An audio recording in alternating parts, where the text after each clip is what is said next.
Chapter 21. And it came to the ears of the Canaanite, the king of Arad, living in the south, that Israel was coming by the way of Athrim, and he came out against them and took some of them prisoners. Then Israel made an oath to the Lord, and said, If you will give up this people into my hands, then I will send complete destruction on all their towns. And the Lord, in answer to the voice of Israel, gave the Canaanites up to them, and they put them and their towns completely to destruction, and that place was named Hormah. Then they went on from Mount Hor by the way to the Red Sea, going round the land of Edom, and the spirit of the people was overcome with weariness on the way. And crying out against God and against Moses, they said, Why have you taken us out of Egypt to come to our death in the wasteland? For there is no bread and no water, and this poor bread is disgusting to us.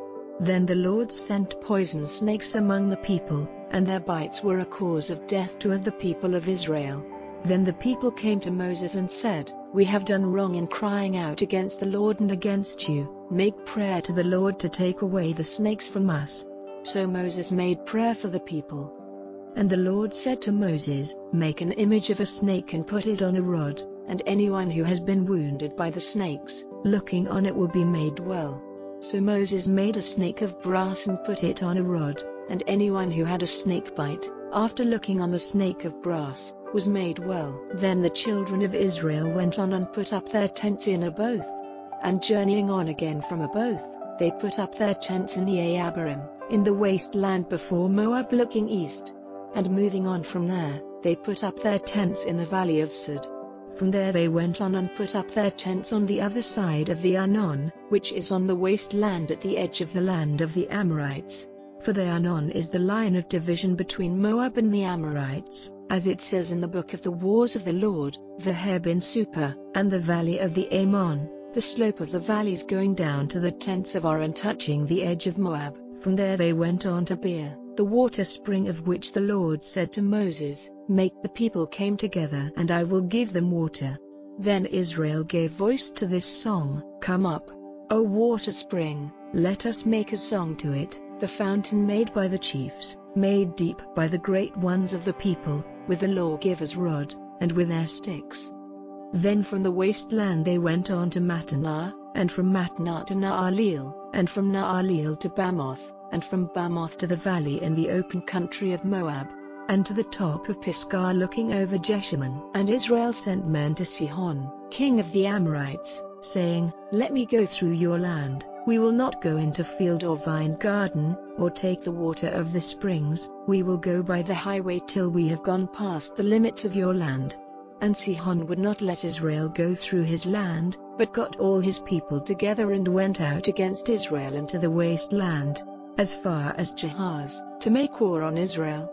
But Israel overcame him, and took all his land from the Arnon to the Jabbok, as far as the country of the children of Ammon.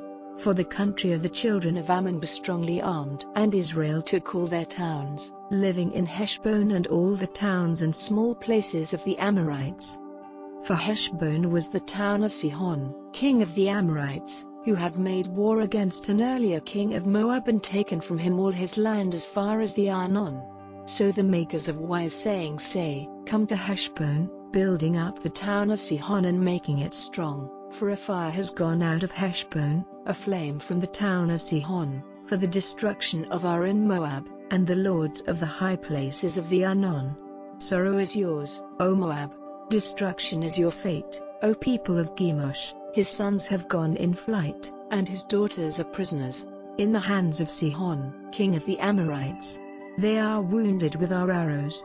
Destruction has come on Heshbon, even to Dibon, and we have made the land waste as far as Nophah, stretching out to Medeba. So Israel put up their tents in the land of the Amorites. And Moses sent men secretly to Yazer, and they took its towns, driving out the Amorites who were living there. Then turning they went up by the way of Bashan, and Og, king of Bashan, went out against them with all his people, to the fight at Edrei. And the Lord said to Moses, "Have no fear of him, for I have given him up into your hands. With all his people and his land, do to him as you did to Sihon, king of the Amorites, at Heshbon." So they overcame him and his sons and his people, driving them all out, and they took his land for their heritage. Chapter 22. Then the children of Israel, journeying on, put up their tents in the lowlands of Moab, on the other side of Jordan at Jericho.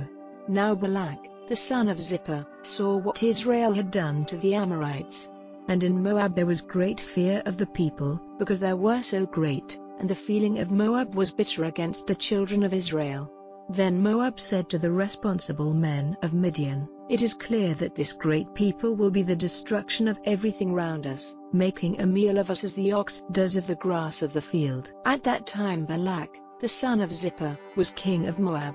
So he sent men to Balaam, son of Beor, at Pethah by the river in the land of the children of his people, saying to him, "See, a people has come out of Egypt, covering all the face of the earth. Come, they have put up their tents opposite to me. Come now, in answer to my prayer, and put a curse on this people, for they are greater than I, and then I may be strong enough to overcome them and send them out of the land. For it is clear that good comes to him who has your blessing, but he on whom you put your curse is cursed." So the responsible men of Moab and Midian went away, taking in their hands rewards for the prophet, and they came to Balaam and said to him what Balak had given them orders to say. And he said to them, "Take your rest here tonight, and I will give you an answer after hearing what the Lord says." So the chiefs of Moab kept there with Balaam that night.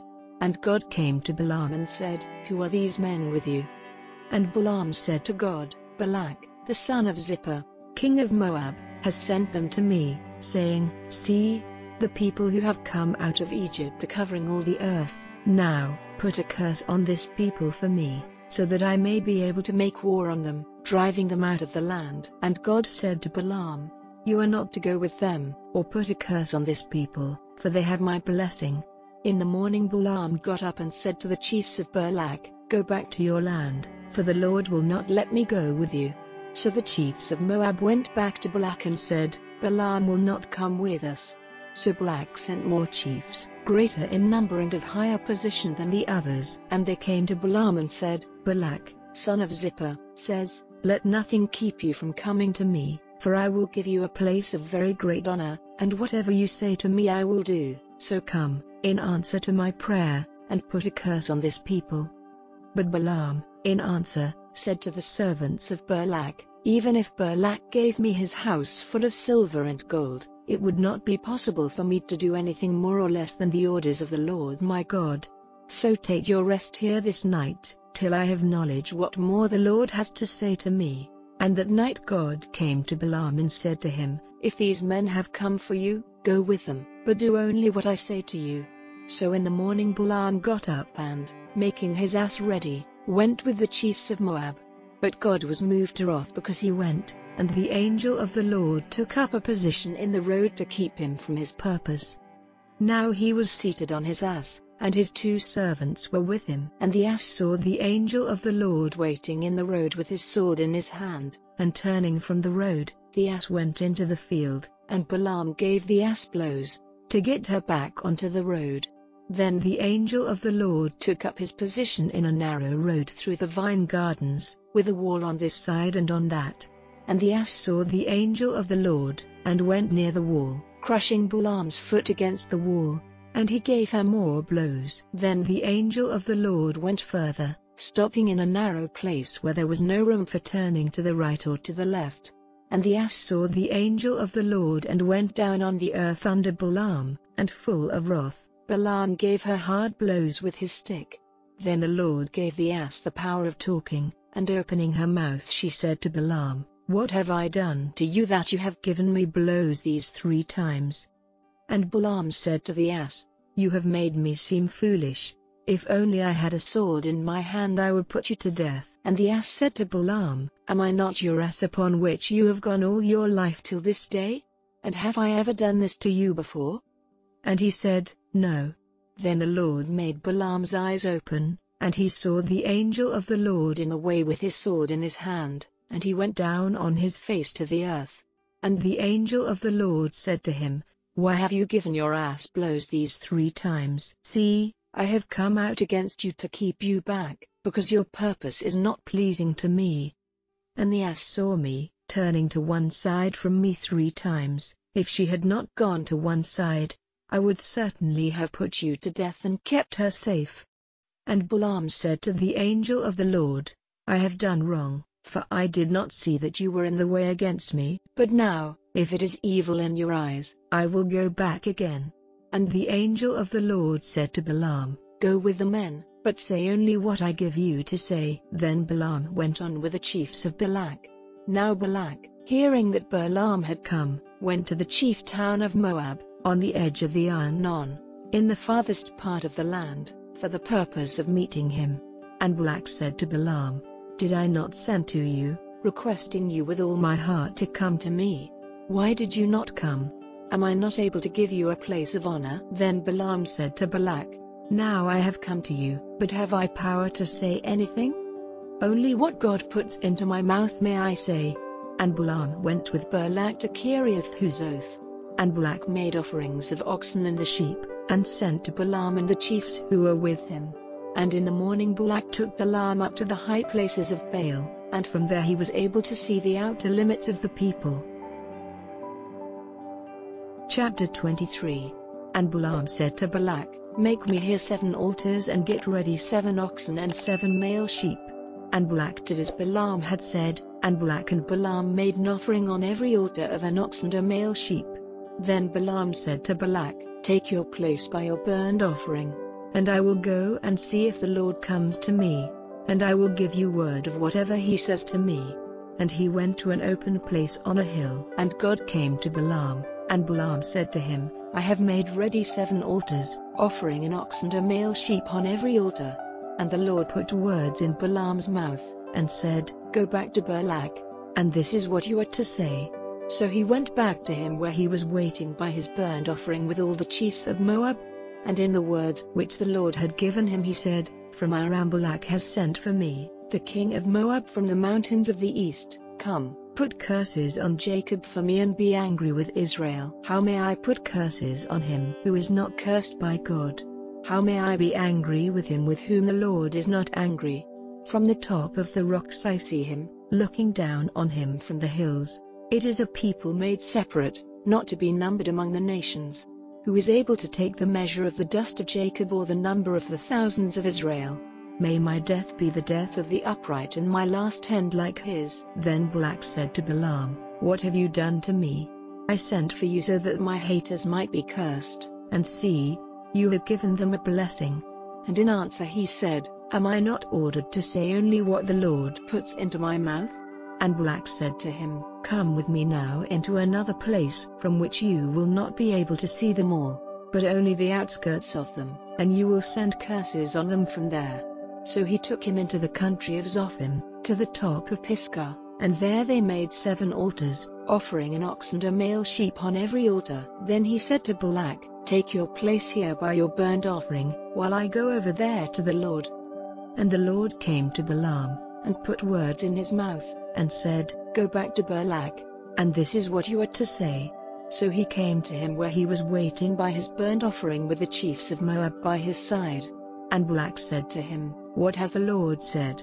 And in the words which the Lord had given him he said, Up, Balak, and give ear, give attention to me, O son of Zippor. God is not a man, to say what is false, or the son of man, that his purpose may be changed. What he has said, will he not do? And will he not give effect to the words of his mouth? See, I have had orders to give blessing, and he has given a blessing which I have no power to take away. He has seen no evil in Jacob or wrongdoing in Israel. The Lord his God is with him, and the glad cry of a king is among them. It is God who has taken them out of Egypt. His horns are like those of the mountain ox. No evil power has effect against Jacob, no secret arts against Israel. At the right time it will be said of Jacob and of Israel, See what God has done. See, Israel comes up like a she-lion, lifting himself up like a lion.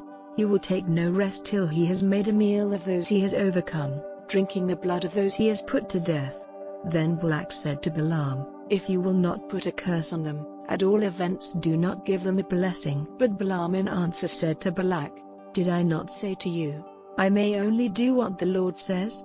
Then Balak said to Balaam, "Come now, I will take you to another place, it may be that God will let you put a curse on them from there." So Balak took Balaam to the top of Peor, looking down over the wasteland. And Balaam said to Balak, "Make me 7 altars here and get 7 oxen and 7 male sheep ready for me." And Balak did as Balaam said, offering an ox and a male sheep on every altar.